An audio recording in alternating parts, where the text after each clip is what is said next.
Hello, White Sox fans, and welcome into another edition of the Sox On Tap podcast. It's Tony Marchese alongside NWI Steve and our guy Bez. Guys, it's Friday night. Cheers. Crack 'em. How you doing tonight? Hey, yo, boys. Doing good. I'm excited to talk a lot of Jonathan Cannon pitch mix stuff. I know that's why everybody is tuning in. Absolutely. No, I'm good, Tone. I'm full of a couple beers and chicken wings for dinner, and I'm ready to chat about what deadlines really mean in the year of our Lord 2025. Deadlines, Jonathan Cannon pitch mix. It's shaping up to be a good kind of Friday night. Bez, what are you sipping on tonight? Let the listeners know. You got a couple of beers going. I've renewed my love for domestic beers, and mainly because the price is right. $9.99, I believe it was, for a 12-pack of Rolling Rock. Did you get that from the Jewels? No, it was Binny's. It was the Binny's. Locally here.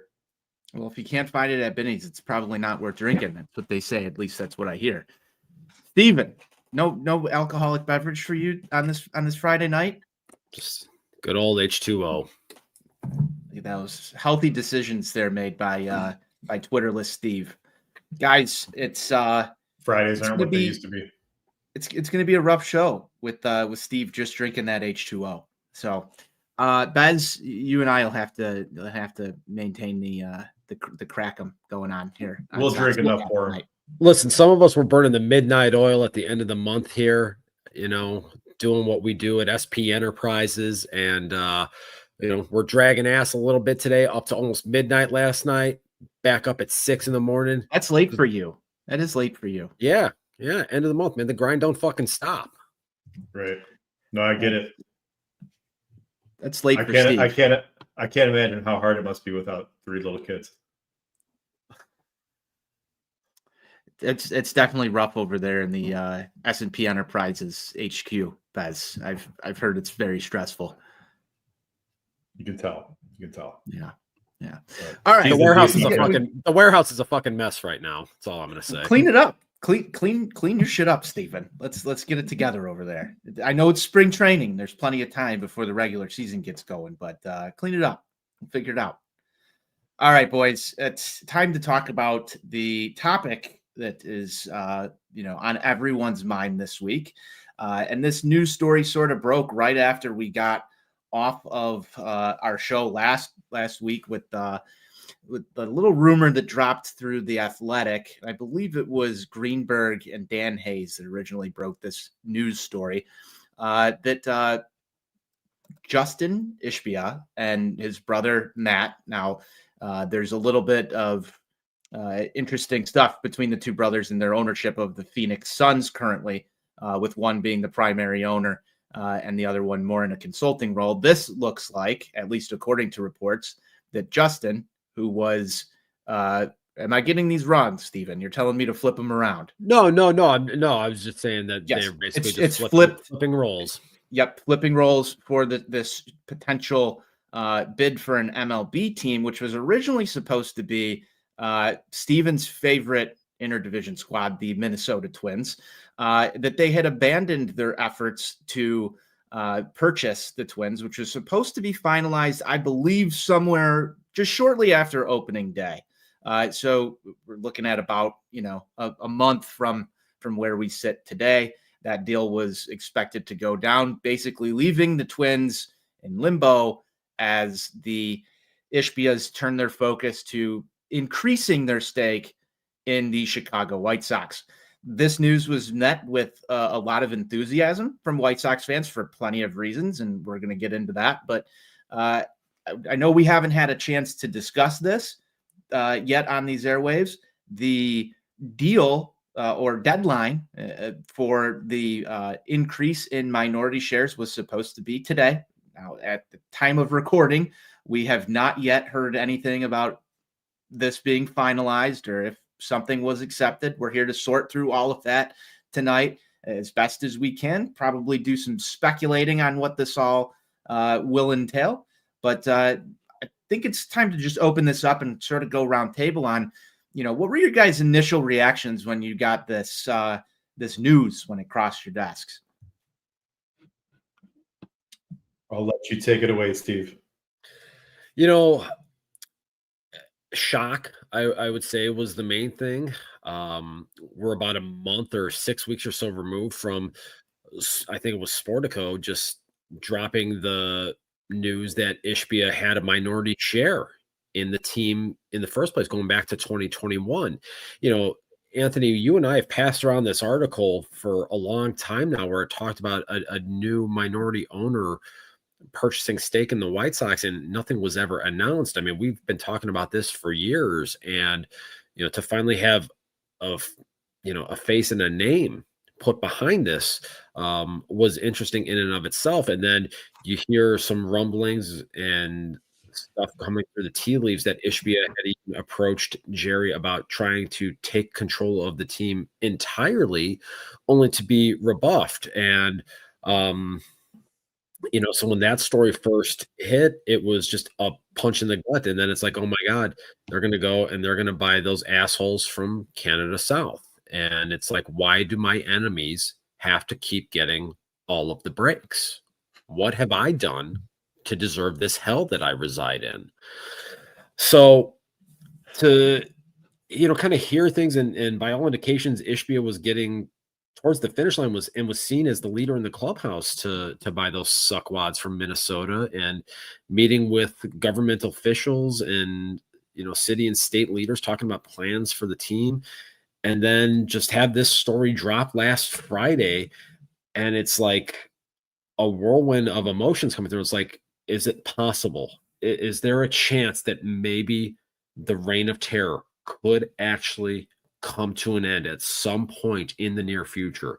There's a lot of other logistical wrangling that has to go on following all of this, but for the first time in a long time, dare I say, there's hope.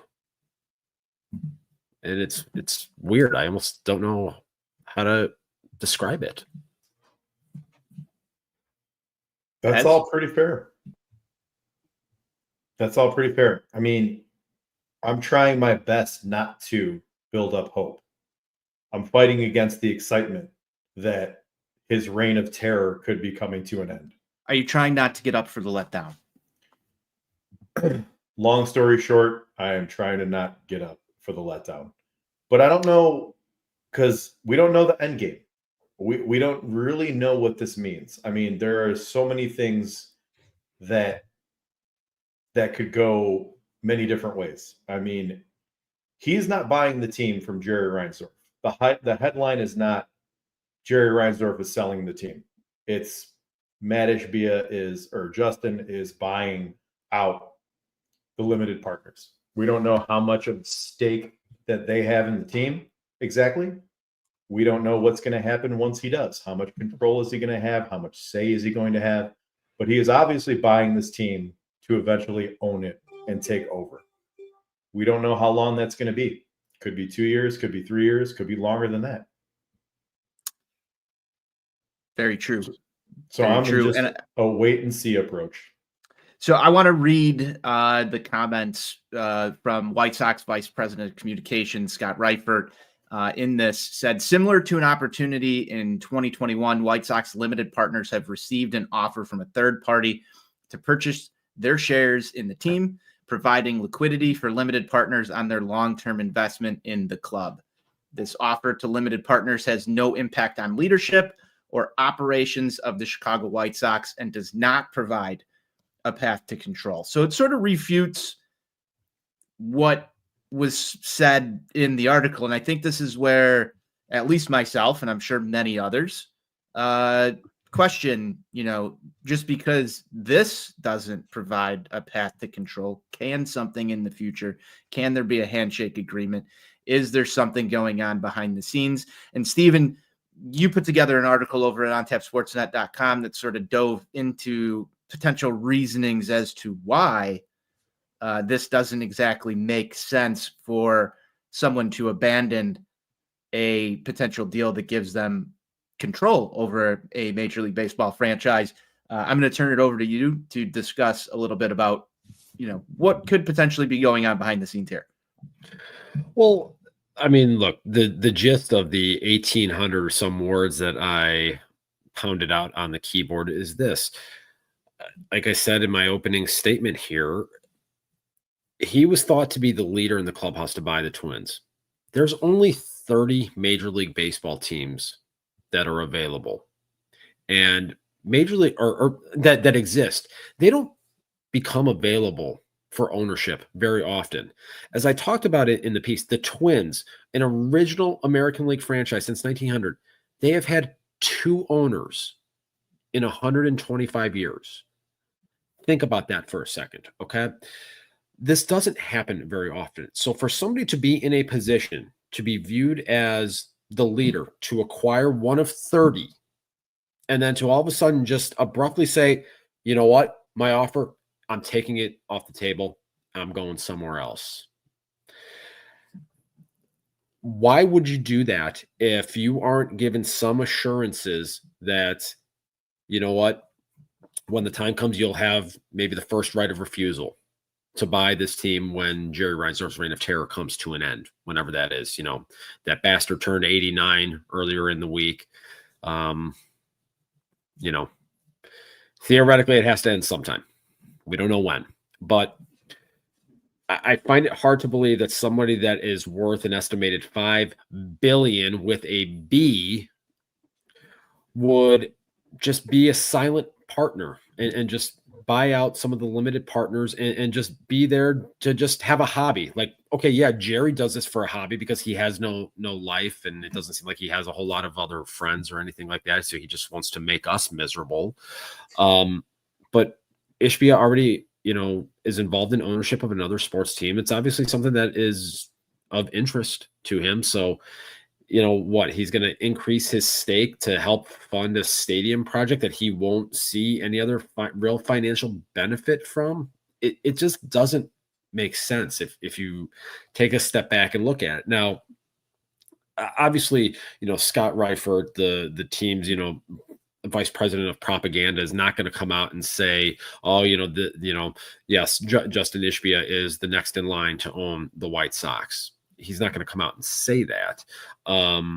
But it just wouldn't make any sense for someone of Ishbia's stature and in his position and to be where he was in the process with the Twins to just abandon that pursuit entirely for nothing. I mean, I struggle to find an analogy or another reason as to why you would do that. It just doesn't add up. Doesn't. Bez, you got any thoughts on this? I don't buy. Steve? I don't buy. I echo Steve. I don't buy Scott Reifert's comments. Those are all just downplaying the sale. He is the minister of propaganda over there. He has been for like 30 years or however long he's been there. So he said a lot of things that you would expect, like the same thing as if some publicly traded company was rumored to be sold or selling a ton of shares. They're going to have one of their PR people come out and downplay it and say those things and things like that. But yeah, I echo all of those things. I mean, what are we talking about? An $80 million compound in Winnetka. His company's here. You know, it just made too much sense. Maybe the whole Twins thing. I mean, everyone said that it was serious and genuine across the board. Maybe it was leverage, maybe not. But at the end of the day, it kind of seemed like he used it as a power play because according to the piece from Dan Hayes, that's what got Jerry or someone in his family to reach back out to him to say, hey, you know, yeah, we see that you're serious here. Hey, why don't you give us a little more money here? We'll sweeten the pot for you. Exactly. And yeah, I mean, like you said, he's not buying into this to just probably sit back and say nothing and do nothing until Jerry decides to move along. But we don't know that. It's just a big unknown. There's too many unknowns for me to just get super excited about it. But I am excited that this is probably the beginning of the end of Reinsdorf's reign of terror with the White Sox. I think Ishbia will eventually be the owner. I just don't know if it's 2 years, 3 years, 5 years. I don't know what capacity he's going to be in charge of, or if he's going to be in charge of at all. Until I hear those words that Jerry Reinsdorf is out, I'm going to hold off on popping bottles of champagne. The other thing that could, kind of lessen the blow a little bit of an elongated time frame for Justin Ishbia to be able to gain full control of the organization is, like you said, Bez, I mean, the idea of him coming here and just sitting idly by and doing nothing. You've talked about what he did along with his brother when they bought the Phoenix Suns and going up, what was it, $180 million over the NBA luxury tax. I mean, they came in like gangbusters right out of the chute, trying to build a competitive championship level team. I mean, just looking at a lot of his quotes, this seems like a highly competitive individual, as most billionaires are. I mean, they don't get to that point because, they just sit back and let things come to them. I mean, they're ultra aggressive captains of industry, I believe is the phrase that they like to use. So, and this is one of the things I talked about also in my piece is like, okay, so let's say a scenario happens where Ishbia is able to buy out all or a sizable portion of the remaining limited partners. And say him and Jerry are the two real power players in this. If Jerry is still going to be around and not cede control entirely, just don't stand in the way of Justin Ishbia wanting to spend money to improve this team in the near term and bring in real players. Don't stand in the way of that. All of this, like the thing that's never made sense to me with Reinsdorf and his business model is it's almost like he hasn't understood that if you have a competitive team and if you build a team that can like go to the playoffs like 4 or 5 years in a row, like we were promised, you're going to increase ticket sales. You're going to increase the season ticket holder base, which is dwindling by the day. I myself can tell you a lot of stories about that. All that's going to do is drive up the franchise valuation and help your heirs when your reign of terror is over. But he doesn't process things that way. So if Ishbia says, hey, let's go out, let's sign some real players, let's not fuck around here, luxury tax and CBA agreement be damned. We've got $15 million committed going into the 2027 season. There's no conceivable way we can spend enough money to put ourselves in any kind of a problematic position going into that. I want to win. I want this thing to happen sooner rather than later. I don't want to sit around and wait for Edgar Carroll to maybe pan out or for Colson Montgomery to maybe pan out. We got guys we can go sign right now to turn this thing around and start getting it back on track. Don't stand in the fucking way. You've done it long enough. They had nothing that was standing in their way with the Suns was the big difference there. I think they own that just outright. And there isn't, a legacy owner who's been there for 45 years who still thinks the game is played the same way that it was in 1981 and doesn't understand the current economics or seemingly doesn't. But I mean, you were right about all that. I think in 2021, in that second half of the year, when all the restrictions were lifted as far as like how many people could be in the ballpark and all of that stuff after the pandemic, the White Sox outdrew the Cubs in the second half of that season. So clearly, White Sox fans show the fuck up when the team is good. We don't put up with this bullshit that we're watching right now. We'll be there if you do this. I hope Reinsdorf gets out of the way. I hope he allows I think sometimes these people come in to these situations and kind of assess things and take a year to analyze the organization and see where they can make improvements and figure everything out before they start making bold moves like that. I don't remember if Steve Cohen just went gangbusters right off the bat when he bought. Maybe we get it. Maybe we get a year, hopefully, and Jerry steps, doesn't get in the way after that first year. I mean, that's the hope, but it could be 2 years. It could be 3 years. I don't know. I mean, obviously, I think bringing him to the table with the governor, with the mayor, I would assume that he's probably a welcome sight compared to Jerry Reinsdorf when you're negotiating for money. But we'll see. I mean, there's just so many unknowns. We could do this all night. Tone, what do you think? As you guys have both said, there's so many unknowns in this that it's hard to speculate, but I would think that this is sort of that rent to own situation, right? Like you've put some money down on the table. You're in a situation where it might take 2 years, 3 years, 5 years, maybe even longer. I know people don't want to hear that. But there had to be some sort of incentive for this to be taking place. Now, what I worry about, and because we haven't seen anything, is, just because you're getting an offer doesn't mean that you have to sell. So if there's something that goes awry within, I don't know, could have already happened. And I hate to look at this in a negative fashion, but needs to be discussed.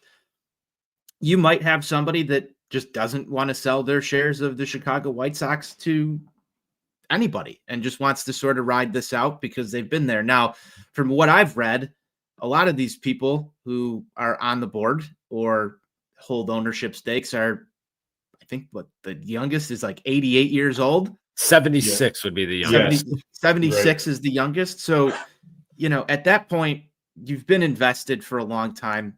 The valuations on this deal are absolutely insane. I don't know why you wouldn't take that money and live out the rest of your days and do whatever you want to do. But, up until this point, they haven't sold their shares. So there's a chance that some people refuse this deal. I don't know what that looks like in terms of getting things done, but hey, I would think that this is an attractive offer for those individuals, and it's their right to accept or deny it. But it's really hard for me to think anything other than once this is done, there's a next step here. And when that next step comes, we don't know, but it's definitely a forward positive White Sox news story that we haven't had in the past couple of years to talk about. And I think that's why it's gotten as much airtime as it has so far. I don't know if it's been too overblown. I think that there's a little bit of a reserved, but passionate base of fans still talking about this right now. I just want something concrete to come across the wire. That's what I'm waiting for. I know, Bez, you said this earlier, but that's really what I'm waiting for. And then, is it pop champagne bottle time? Probably not, but it's at least a step in the right direction. I think the aftermath of this could potentially be very entertaining from a White Sox fan standpoint. And when I say that, I mean the whole front office. What happens there? Is there actual trust in Chris Getz? There's going to be so much stuff that comes out of the closet when this is over that it is going to be just an absolute bloodbath. And I don't see how it can't be that way. We spent last week's show talking about, what is the organizational value on these prospects and why aren't they as high end as Rebuild 2.0? And could that be better or could it be worse? And you might have a totally different outlook on everything because all of the White Sox laid plans right now, it's very systematic. We talked about this over the offseason. You're rebuilding the front office before you're even worrying about the product on the field right now. I have a feeling a new ownership group could take a hard look at this and potentially make these decisions move a lot faster than what we're seeing right now. And I understand that we have to have some patience, but the White Sox fan in me right now is saying, like, I want this to happen at light speed, move this along a lot faster. And is Jerry Reinsdorf the reason that it's moving at the pace that it is? All signs seem to point to that's the exact problem right there. So in one lane, we're left holding this basket of like, okay, Chris Getz is here. He's got Bannister. We're slowly piecing this together to, probably about 2 to 3 years behind everybody else once we reach maximum speed. Oh boy, like I can't wait for that moment because if you just see a clean house, you go out and you sign a couple of $100 million contracts. the whole thing, it looks vastly different. And my question for you guys is, how fast are you calling a White Sox season ticket rep and signing up for a season ticket plan again once that day comes? It's funny you bring that up, Anthony. I mean, I sent you the text that I got from someone in the ticket office a couple of weeks ago. I was very candid in my response. If if this deal is consummated, and like you said, we won't know some of the ramifications of it, and the internal workings are going to be a big question mark. But if we start to see right away, like if this winter, if this team decides, hey, you know what, we're done with Andrew Vaughn, Vlad Guerrero Jr., we thought we were signing you 8 or 9 years ago. Let's bring you in right now here, and why don't you come here and drop 40 bombs a year. They make a move like that, I'm back on the phone right away. Like that's, if they show that this time it's different, that they're going to go about things procedurally in a different manner, in a professional manner, in a major market manner, I'm back in immediately. I said in my text to the ticket rep that the day Jerry Reinsdorf's reign of terror ends and a new owner comes in, I will immediately get a season ticket plan.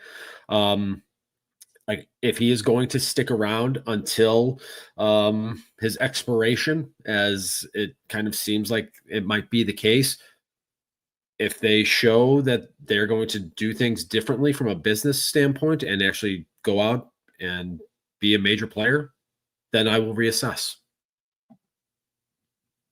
I would need more than one big signing. Vlad Guerrero would mean to me that they mean business. I don't know that I'd jump for season tickets right away. I gave mine up after the 2015 season, and I'll be honest, it was right after they announced that Robin Ventura was coming back for 2016.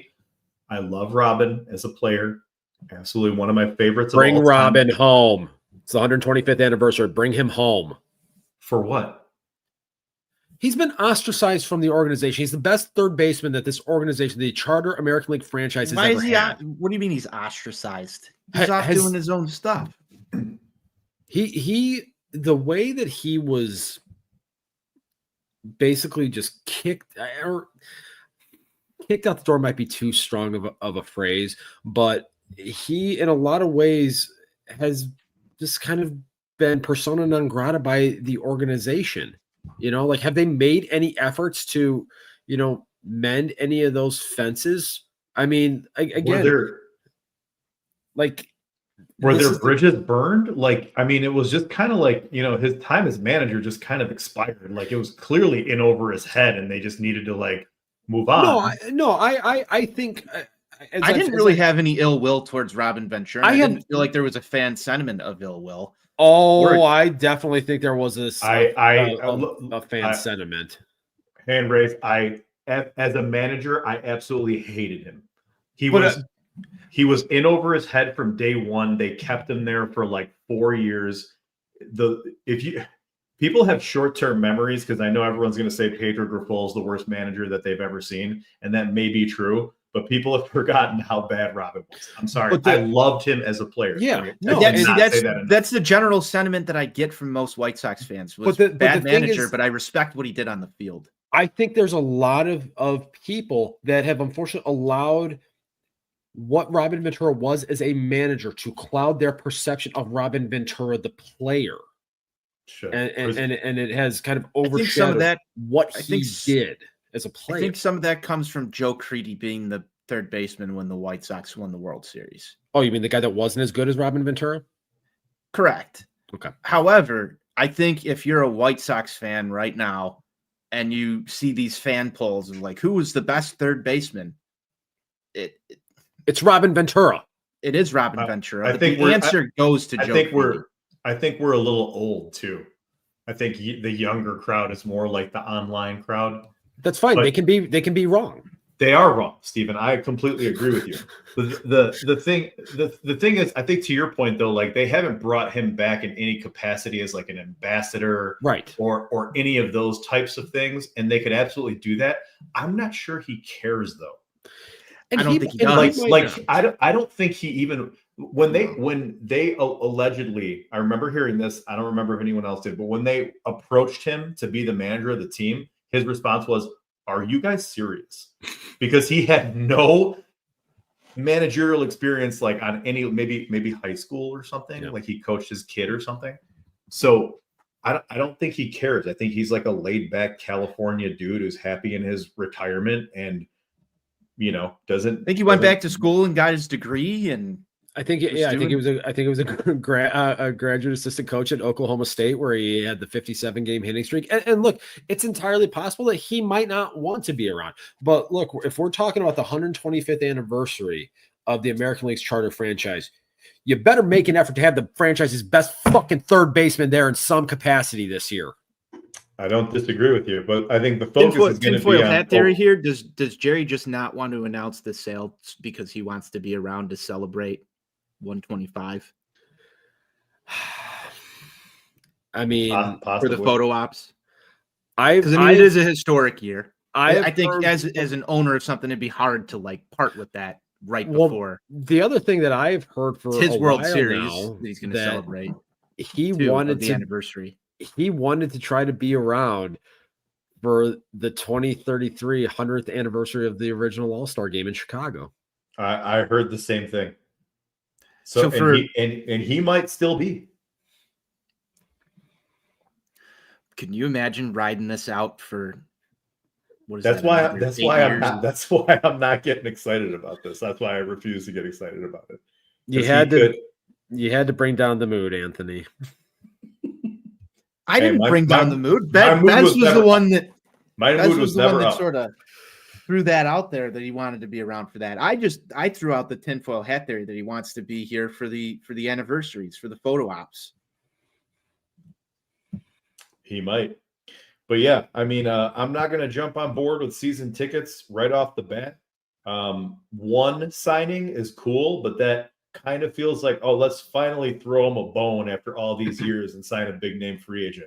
I'm going to need a couple more. I'm going to need an actual team, okay, that you build. Not just like we have one great player and you can buy his jersey and come to the game and watch him hit home runs. I've seen plenty of that shit at 35th and Shields over my life. So build a good team. I don't care.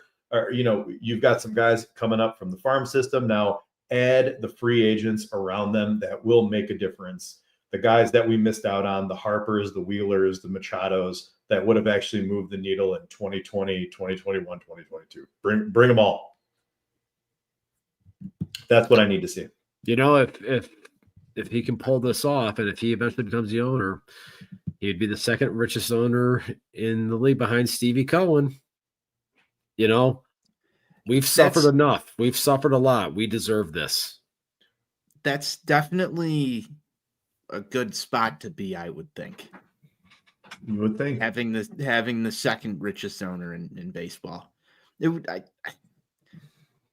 If a deal is announced that he's increased his minority shares in the team, as we're expecting, does that give you guys more reason to go to the ballpark this year at all?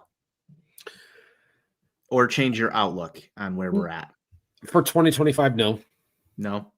Not for this year. It changes definitely changes my outlook for 26, 27, 28. I mean, it would definitely kind of almost, in some ways, want you to really hit the fast forward button to get to November to see, okay, is this thing going to be different now? Again, pure speculation. I'm just asking where you guys are at on stuff. I'm genuinely curious. How many games do you think you'll attend this year? Definitely less than 10. 5, 6. In the second half of last year, I think I went to as many Sox games as I went to Barb's games. So you were pretty absent from the ballpark in the second half of the season. I don't think I attended my first game until sometime in either June or July. I know.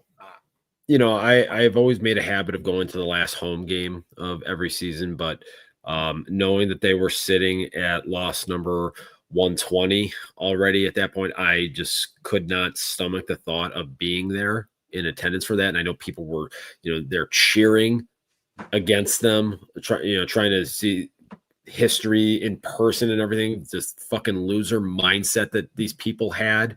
Nicky Lopez talked about that. Yeah, it's fucking embarrassing. Did you hear those comments, Bez? I didn't know. It was. Did he say something recently? Yeah, when he arrived at Cube spring training camp, he was actually asked.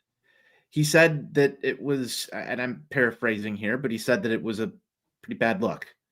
And the players didn't really appreciate that. And I mean, I had the same sentiment as Steve. If you're there in person, rooting and against your team, booing them when they win, when they do something good on the field, you're booing the players. If you hate the owner and you hate the front office, sell the team will suffice. But when don't show up. Don't show up. Don't show up. That's what I don't get. Like I understand the Oakland Athletics situation where they had the reverse boycott game where they pack the stands and you do a sell the team. But I don't really understand going and spending. It's not, you can get tickets on the second market pretty cheap, but it's sort of, you're giving someone your money and then you're going there and you're booing the team. You're doing the sell the team chants. You're doing all this stuff. But at the end of the day, it's still money in his pocket. If you're buying a beer, if you're buying a hot dog, if you're, hanging out there in his kingdom, right? He does not care. He doesn't care. He has no pride.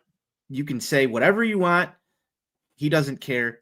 You can't bring a sign in. That's where we draw the line. But you can chant all you want. You can't wear a shirt that makes fun of him, but you can say anything and you've got your freedom of speech, whatever. And then, but you're still paying the guy in some way, shape, or form. Unless you go there and you just don't eat or drink anything and then you walk out. If you do that your own prerogative. But I just don't understand I'm going to go spend money to boo my own team. Just don't go. It's a fucking loser mentality. Don't go. I was there for the last game of the year, and I believe I was also in attendance for the original potential historic loss. And I was happy when they won. It was a good walkout of Gate 5 there. Because there were some pissed off people that they won. It was an odd place to be. I was rooting hard for them to win games for a completely lost season. Like I really wanted those wins at the end of the year. And if you were, like I like to say on the internet, if you were rooting for them to break the record, you're a fake fan. Hashtag doing a little gatekeeping on Sox On Tap. Hashtag gatekeeping. The best gatekeeper around. If you have questions about what the right way and wrong way to fan is, please reach out. Don't hesitate to reach out. I'm going to open you up an email, fanquestions@ontapsportsnet.com, and we'll see what comes in your inbox, Bez. It'll be all Matt redacted. Bez, am I a fake fan for having a team in the National League that I like? No, that would make me a fake fan too. So, right. So no. Okay. You're good. As long as they're not your favorite team. They're not. Okay. Who's your National League team? As long as you're not, would you call yourself a fan of the team, or you're just like, I like following them? Is there a difference? I don't think. I think there's a little bit of a difference there. I guess basically the way I would describe it is, if the Sox are not going to win the World Series, I would prefer to be the Barbs. Yeah. The team that I enjoy and follow and root for actually won the World Series last year for their, and it wasn't a Mickey Mouse one it was the first full season one since 1988, so that was pretty cool. And I've been a fan of them since 3:59 p.m. Central Time on August 28th, 2022. So as a lifelong fan for those 3+ years, I'll root for the Dodgers. I like watching all these fans online cry every time they sign a player to a big money deal. It's fun. They're ruining the sport. They're ruining the sport. No, not the owners like Jerry Reinsdorf, who are spending nothing, or Atanasio, who is telling fans, well, is it really my job to win or is it to have a family fun experience at the ballpark on a Sunday afternoon in the summer? You know what I think's a real He's fun not the fucking- problem. You know what I think would be a real fun experience for the family in the summer? If you have a team full of fucking ass kickers and you just Yes. go out there and you bludgeon people. To me, You that win. seems pretty fucking fun. You intended to. Yeah, I think me and the kids would enjoy that. What was your most fun summer at the ballpark, Steven? I mean, If you had 05, a year? obviously. Yeah. 05. It's not even close. I mean, what did they do? They went out every day and they They did beat what the Pedro shit out of Grifol people. said that they should do. Yeah. They were ready. They grinded it out. Yeah. Yeah. I mean, there in the last 20 years, there are a couple of years that just really jump out to me as being a lot of fun. I mean, 2008 was a lot of fun. And as I've talked about, no one will convince me otherwise that if Carlos Quentin did not break his hand on September 1st in Cleveland, that team was winning the American League pennant. No one will ever convince me otherwise. He was going to be the MVP. I'll give you that on the MVP. Absolutely. And they were going to go to the World Series. There would not have been a blackout. They would have wrapped that shit up early. They probably would have had home field. And that team won, I think it was 52 games at home that year. They were bludgeoning people at home. They would have won the pennant. And then 2010, actually, and the last 6 weeks of that season were really painful. But they had a 35-15 stretch in the middle of that season. They had an 11-game winning streak at one point. I remember during that 35-15 stretch, they swept a 10-game homestand. Wasn't that all when they played like a horrible National League Central heavy schedule? Remember that? No, that was part of it, wasn't it? They had swept the Mariners. They had swept my Barbs. They beat the living shit out of them at home. I mean, it was wow. And I can't remember who the third team was in there, but I mean, that was a really fun couple of months right there. And even you go back and you look at 2021. I mean, that team won 51 games at home. 2021 was a fun year, in my opinion. It was very, very big letdown at the end. But yeah, I had a blast watching that team early in the season when they were on that heater. Man, I mean, they, like you said, they were just bludgeoning teams, and it was you get to go and you get to watch the funeral of a hated division rival that ruined a lot of your adolescence. So that made it even sweeter. It was fun to whoop the Twins' ass that year, and whoop their ass in 2020 too, even though that was a shortened season. But I'm glad he didn't say 2012. Because that was actually a pretty fun season until the very end. Well, yeah, that team killed part of my soul that I've never gotten back. That was so bad. I agree. 3 up with 17 to play, and I mean it all fell apart that weekend series in Anaheim, and like I still have not gotten over that. I remember I had playoff tickets in hand, and physical playoff tickets. Yes, I'll tell a little story here. So, story time with Steven. We're gonna need a segment button that we can hit for some intro music for Steven's story time. I was working for a medical clinic at the time, and part of my territory, was on the south side there, and one of the clinics was at the corner of Ashland and Archer, and I knew that tickets were going on sale at 10 o'clock, so I had a meeting scheduled for that morning, and I went and I stood in line, and I was right outside the ballpark. I was the third person in line outside the ticket window, and a line starts forming. There's an ABC. You're not first, you're last. Well, listen, I did have a job. Okay, he was in the top 3. Yeah, top just 3 dangling the carrot, Besnik. Top 3 gets you on the medal stand at the Olympics. Okay, true. All right, so. I'm standing in line. There's an ABC7 camera crew like right across the street, right by where Lot C is. And somebody from inside the ticket office like comes over to us. He goes, "All right, all of you come over here with me." And they walk us inside. Where you go in, like if you're going to sit in like the scout seats, you go in through that entrance right there. There's another door that you can go to on your left to get to a couple of ticket booths. And they tell us, like, okay, we're not supposed to be selling these to you guys, but since you're here and since there's a fucking camera crew out there, we're going to let you guys buy tickets, but you cannot talk to the camera people. So 10 o'clock goes out. They open they lift up the window and they let you. And I had literally playoff tickets for every single game of that division series, what would have been against Oakland. There was that makeup game on a Monday against Detroit. The Alex Rios slide. I think that was the Alex Rios slide, or it might have been, it might have been the day after that. Either way, they won that game, and we went up 3 after that win, I believe. 3 up with 17 to play. And I think we went like 3-14 the rest of the way, and somehow ended up 4 games out. Yep. The one that stands out a lot, I think my favorite White Sox team that never won anything, and I mentioned it earlier, was the 2000 White Sox. Yes. That team almost scored 1,000 fucking runs. Yep. They had no pitching whatsoever, but that lineup absolutely destroyed the baseball. My friends and I, in that year, and I'm old, that's the year we all turned 16. So we could drive to the stadium on our own. 16 myself that year. We are fucking old. We could go to the games on our own. We had, some of us had cars. It was amazing. They had half price Mondays. They had that Pepsi can thing on Tuesdays. It was Dollar Dog Thursdays back then. Dollar Dog Thursdays. I ate 10 hot dogs in 2 innings, my all-time record.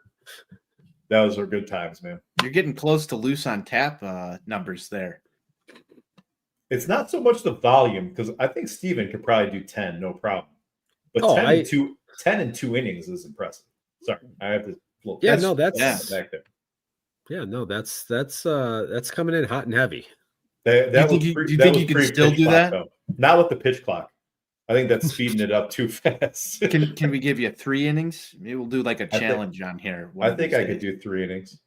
Because the Dollar Dog ones back then, I think, were the Armor hot dogs, which were a little bit smaller.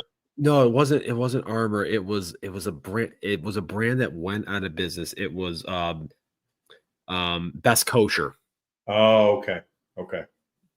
They were smaller than the normal ones. Yeah. But 10 nonetheless. So yeah, I absolutely love that team. The 2000 White Sox were the first team that I remember really being good in my White Sox fandom. I think I was around like 9 years old at that time. So a little bit younger than you guys, but I remember taping the games on a cassette tape via radio in the playoffs. Just because I wanted them in case they went all the way. I was like, I'm gonna record all the radio broadcasts. I remember after they had lost to Seattle, just rewinding those suckers and just recording blank air over them.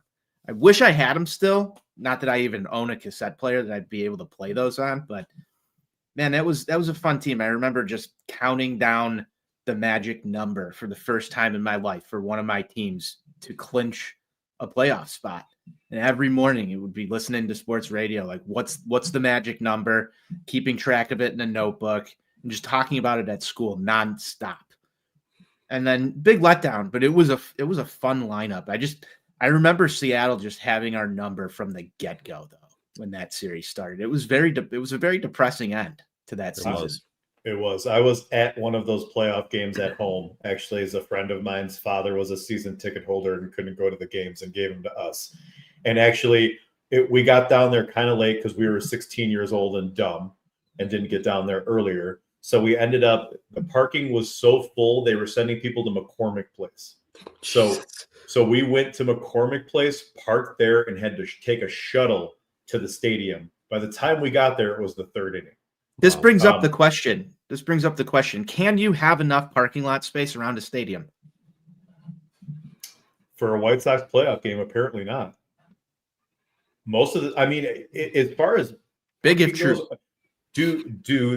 does any team have more parking around the stadium than the White Sox? The Angels and the Brewers. The Angels and the Brewers do. Brewers as well. The Brewers have a lot. Yes. Don't the Dodgers have a full lot that circles the stadium as well? Or The- they moved some of that around. The Their Dodgers, stadium's like 50,000 capacity. Yeah. It's just insane. and it's like It's not enough for them. yeah, and just And you have to go like uphill Yeah. to get to it. yeah, like the levels of it, like it's a weird setup. It's very weird. The Rangers have a fair amount of parking in Arlington. I think Oakland, RIP Oakland, they had a Yeah. ton of parking. Yeah. But yes, See what Sacramento looks like now. oh god, that's gonna look so weird to see them playing in a minor league stadium.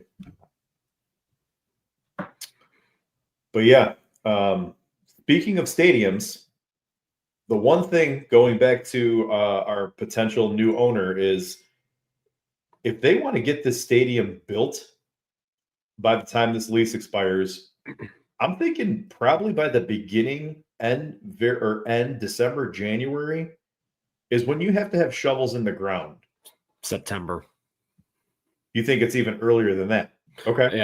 Yeah. If you just look at of recent vintage, the parks that have been built, the new ones in Atlanta for my Barbs, Texas, even if you go back to Minnesota, most of them are starting the construction process in August or September. And then it's taking, 3 years to get it built. So, So they've got 7 months here. Yeah. So time is of the, and that's like one of the things is that part of the reason why Reinsdorf and his family wasn't that refuted though? I mean, somewhat? what are they going to say? Yeah, we brought him in and promised him a higher ownership stake, under the guise of helping to get a new stadium built because Jerry doesn't want to pay for it. Like they're not going to come out and say it. I mean True. that's like a lot of things just are being left unsaid right now because they kind of have to be, and it's similar to what we talked about before we jumped on here, that yes, there was a deadline that was reported today, and just because nothing has come out into the public sphere yet doesn't mean that something wasn't accepted. And it's like when I also remember you can move a deadline if you need to. You're Jerry Reinsdorf. You certainly can, but it's I think it's akin to when a free agent has a deal in principle to sign a contract, but then said team's general manager gets interviewed and asked about it. I can't comment on that at this time because again, they have to cross the T's and dot the lowercase J's. Or you're Carlos Correa and multiple teams look at your ankle and say, yeah, no, we've changed our minds. Sorry, that looks bad. But it's worked out for the Twinkies, I guess. Has it though? Didn't he play like half the season last year? Was it 2 years ago then when he was like really solid for them? Or has he just been like good when he was healthy? He was good when he was healthy, but he's been hurt constantly. Yeah, him and Buxton are in and out of that lineup. And Royce Lewis. And somehow they still make the playoffs every year. No, make it make sense. Not last year. Well, like every other year. Yeah, fuck them. I agree. Well, boys, it's been fun discussing all of this. I know we dovetailed a little bit into some White Sox history, which is always fun to talk about, especially it's 125th anniversary. Yeah, we're going to mix some of that in this season. I think that's good and healthy, but hopefully we get some resolutions to this rather soon, at least on this increased minority share stuff that we've got going on at the present, and maybe get a little more clarity on this whole entire situation and what it means for the Chicago White Sox. It's about all the time we have for today. Guys, do you have any final thoughts before we head on out on this Friday night? Bez, I'll defer to you on this. Final thoughts is I hope we get some new news soon, something concrete. So this deal could go through and we could still know nothing about what this means for his control of the say in day-to-day business and free agent acquisitions and stadium building. We could say we could find out that he's the new part owner of the White Sox and nothing else for another year or 2 or 3. So I'm hoping that we get something more concrete after the sale goes down. I hope to God that spring training is just spring training and this team is going to hit the ball more than they have so far. They are already in dead last in runs scored, although they did have had 12 walks in the last 2 games.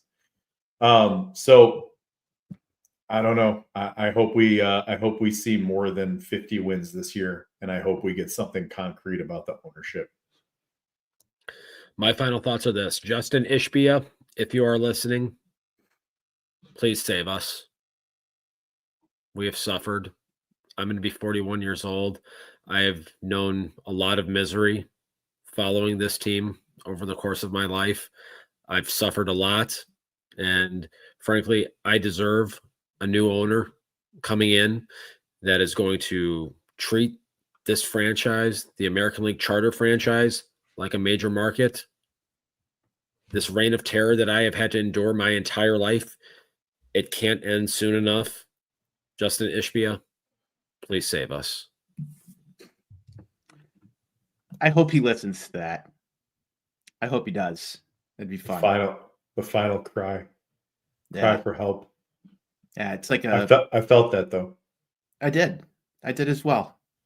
Steven speaking for many White Sox fans here on Sox on Tap. Absolutely. My final thought, I guess, would be somewhat similar to Besnik's in the case of White Sox ownership and the proceedings that take place within White Sox ownership have always, for my entire lifetime, been shrouded in secrecy and mystery owners, and stuff seems to come out of the woodwork at the weirdest times. My greatest fear is that this deal gets done and there's nothing more reported on it. We don't know anything for 5 or 6 years, which could potentially be the case. We didn't even find out about their ownership stake, both of the brothers, minority stake, until they attempted to purchase the Minnesota Twins. And I don't know quite exactly if we would know anything about this had that not gone public either. Jerry likes to play things very close to the vest. I'm sure that that's not his favorite thing that he wants being talked about out in the media sphere right now.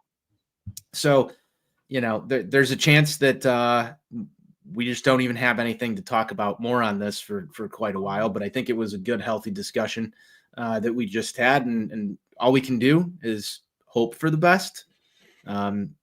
Hope springs eternal or something like that, so they say. And there's no better time to talk about it than at the onset of spring training. Thank you to everybody who tuned into the show. Make sure you're following us at Sox On Tap. You can follow Bez at Bez Beyond the Pen. You can't follow Steve because he's not online. And you can follow myself at Tony On Tap.